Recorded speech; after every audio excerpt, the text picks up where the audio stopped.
how can I feel good? And we say, well, first, you have to want to, and boy, does she.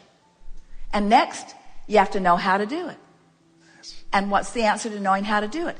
What's the answer to feeling good? I must vibrate in the same frequency as the source within me who does feel good. Is there any other way? That's it. Well, you could give me everything I want, Abraham. Everything I want would make me feel good. And we say, only because in the lazy man's way to feeling good, you're observing what feels good and therefore you do. But what if you can't control the conditions, which no one can? You're really in a bind, aren't you? You want to feel good more than life itself because it is life itself. Because if you don't feel good, you've deprived yourself of the majority of your life. So you want to feel good more than life itself. And if you believe you have to control the conditions in order to feel good, then you're done. Then you're sunk. But if you get it, that you have the ability to feel good because you know about the existence of your inner being, you know about the frequency of your inner being, you know about the validity of the emotions within you, and you know that you can find a thought that will cause a feeling to improve, now you are powerful. You are never powerless again. Now you never have to feel bad again. You never have to feel bad again. Because in your powerful now, you have the ability to find vibrational harmony with the source within you, which is the only reason that anyone ever feels good or bad. It's all about that harmony. It's all about that alignment. Whether you are thinking about the past, or whether you're thinking about the present, or whether you're thinking about the future, you're doing it all right now. In this now, while I am considering my past, or while I am focused in my present, or while I in my human body am conjuring or imagining or speculating into the future, the factor that matters most is, what am I doing vibrationally in relationship to that larger I? In other words, what's the source within me thinking about my past while I'm thinking about my past? What's the source within me thinking about my now while I'm thinking about my now? In other words, whether it's past, present, or future is irrelevant, but whether it matches what source thinks is what's relevant. And that's the thing that almost nobody is considering. When you're thinking about your past and you're remembering being beaten up in the playground, or you're remembering not being honored by someone, or you're remembering feeling vulnerable, or even if you're remembering something that is more positive in nature, the question is, in the memory of it, is this memory of whatever it is I'm focused upon activating a vibration within me that in my powerful now gives me access to the power of now? Because source is always focused now. That's what we were trying to say to you when we say source is coming forward into your now. You see, here we are, we're broadcasting all around the world, and some people, they're up in the middle of the night watching this broadcast, and it's in the middle of the night some places, and yet it's all right now, isn't it? Yes. And we say, it doesn't matter what time zone you're in, it's all happening now. And source is rendezvousing with you in your now. That's the only thing that you need to consider in order to be in your full power. Yes. When people talk about time, when they talk about time, space, reality, we love your time, space, reality because it causes you to focus. But it causes you to focus now. It causes you to have an opportunity to have a relationship with source who's focused now. And we promise you, the source within you is not focused in your past. You were source energy before you came into this physical body. A part of your consciousness came forth into this personality that you know as you. As you are exploring the pros and the cons and the pluses and the minuses, and I know what I don't want and I know what I do want, you're launching these preferences, these rockets of desire, and source becomes immediate vibrationally involved in that. The source within you becomes the vibrational equivalent of every request, and that's the now that you are reaching for. Oh, we've not said that before. So let's say it again. It is your vortex now that the source within you is pulsing. And if you are pulsing anywhere short of that, then you're not in alignment with who you are. So, for example, let's say that in your 20s, something happened and you felt true disempowerment. Well, you launched a rocket of desire. You wanted to know your power. You wanted to feel your clarity. You wanted to be the equivalent of everything that you were reaching for. The non-physical part of you became all of that immediately and holds that vibrational standard. And that vibrational standard is available to you now. And when you care about how you feel so that you come into alignment with that happy feeling, Now you are in your now, vibrationally being all that you have become. And anything less than that is what negative emotion feels like. In other words, what you wanted to be was fully present in your now. And you can only do what you can do. In other words, if you're not tapped in, tuned in, turned on to the source within you, so what? You are where you are, and where you are is the beginning of the journey. So let's say you're in the middle of contrast. You're in the middle of something really not wanted, and you're launching these rockets. Well, these rockets mean that the source within you has become this weller being, or this more prosperous being, or this more clear-minded being. And if you don't forget, if you always remember that now that non-physical part of you has become it and is expressing it to you here, and in this moment you're doing your best to feel as you can feel right here and now, then isn't all of that going to come full circle into your now? And isn't your empowerment going to return? Or isn't your prosperity going to return? Doesn't it have to be once you get that into proper place? So, really, there's only now.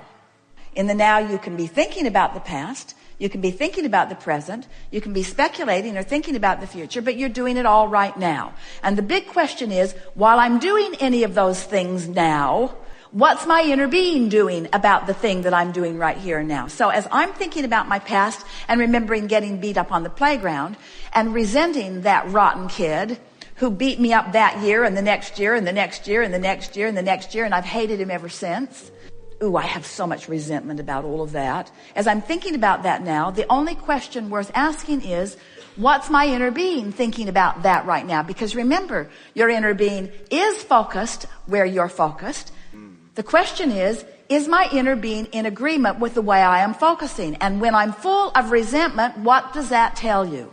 What's the clue? My inner being is not in agreement with my assessment of what happened. Well, is my inner being stupid?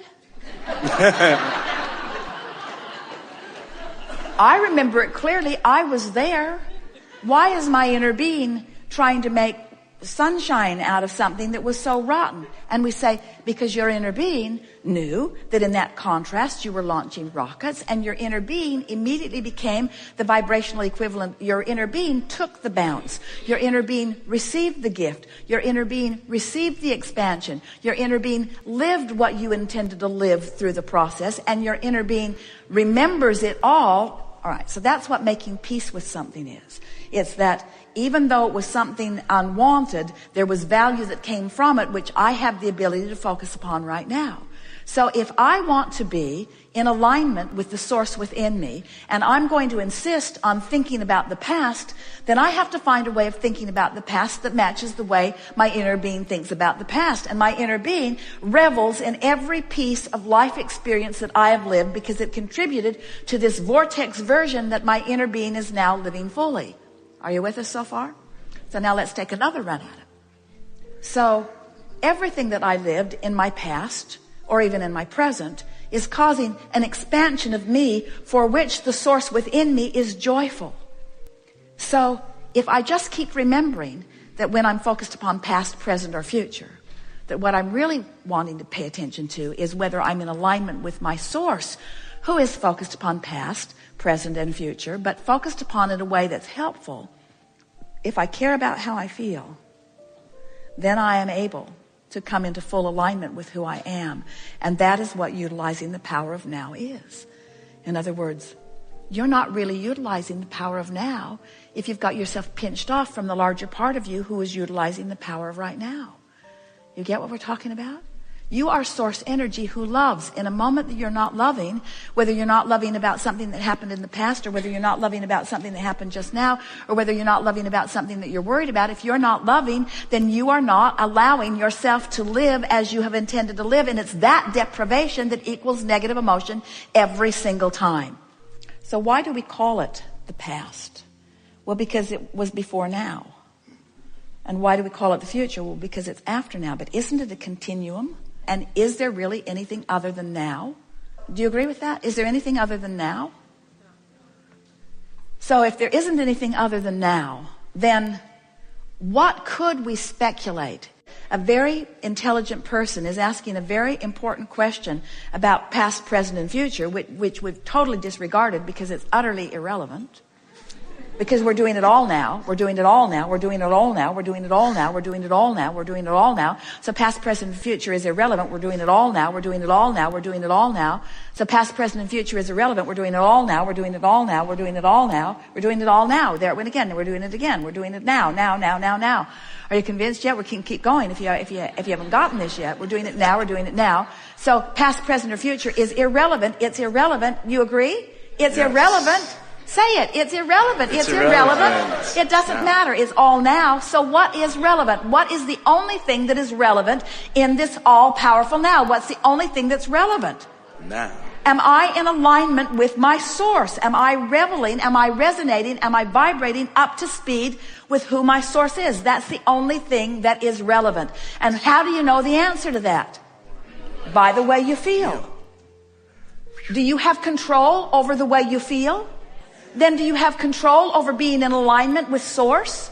Then haven't we just solved all the mysteries of the universe? Doesn't that just answer everything? And so I must be in full alignment with who I am, because anything less than that is just always going to feel off, you see. Do you accept, as we draw this circle, this invisible circle, and we talk to you about the vortex, do you accept that there is, in fact, a vibrational version of everything that you've been asking for that has amassed vibrationally? Do you accept that? It's an important key to this, and we know it's hard to accept because you can't see it. You can see what's manifested in terms of a relationship. You can see what's manifested in terms of your finances or your physical apparatus. You can see evidence of what's manifested. But this vortex that we're talking about, since it's a vibrational version, you can't yet see it. You can't yet hear it. It's not tactile yet. It hasn't come into full view for you. So for most of you, it must be annoying. It's a concept as we wave our arm and point at this place and tell you it's a vortex and tell you that the larger part of you and everything that you want is in it. We want you to conceptually get it, but what is the first way that you're going to actually know the reality of this vortex? How can you know that it's true? What's the first evidence that you're going to get about the existence of this vortex? It's a feeling, isn't it? It's an emotion, because your emotion is your indicator of your vibrational alignment. So when you come into alignment with your vortex and you feel secure, even when you don't have evidence, when you feel self-appreciation, even when others aren't crowing about what a wonderful mother you are yet or whatever, when you feel it, that's a manifestation. And that's what we've been trying to call your attention to all morning here today. We want you to accept that manifestation, which is a manifestation of an emotion, that once you find that, now you're in the vortex. And once you find it and know that you've found it and find it again and again and care about finding it, and it becomes the thing that you care most about finding, now you're hanging around in the vortex more and more and more, and now the other manifestations that you so much want have to reveal themselves to you and will reveal themselves to you, because you're not doing that thing that's keeping you vibrationally out of the vortex. Does that follow? The primary thing that keeps most people from being willing to just give in and go with the flow of emotion, because you're such realists and you care about what other people are saying. You care about how other people are approaching you, you see. You care about what their opinion of you is. And we care only about you harmonizing with the opinion of the source within you, who knows you are magic, who knows you are worthy, who knows that you can be or do or have anything, who knows that you can establish a point of attraction and everything else will fill in. In other words, it will look like magic to those who are watching you when you find alignment with the fullness of who you are and practice the vibration of it frequently enough that you know the power of your being. Everything that you've ever wished or dreamed or hoped for must become a manifested, specifically manifested reality enough that everyone who's looking at you from whatever vantage point they are will have to admit that you've got some sort of magic going on, because you'll be living entirely differently than almost everybody else. Because this is really the defining question. If you can accept that playfulness, that lightheartedness, that emotional manifestation that we were guiding you toward is what this is all about, then you've got it. Then you have found the missing piece. And once you show yourself that you can be consistently playful, and it's not easy. We know you've been dealing with a lot of stuff. We know that we're making lighter of a situation than you really want to make light of. But we promise you that if you can discover, and you can, on a regular basis, this playful spirit that is really within you. And you see, when you're lying in your bed at night, a few nights from now, maybe even tonight, you're going to be lying there and you're going to realize how good you feel for no apparent reason. You're just going to be feeling lighthearted. And once you turn that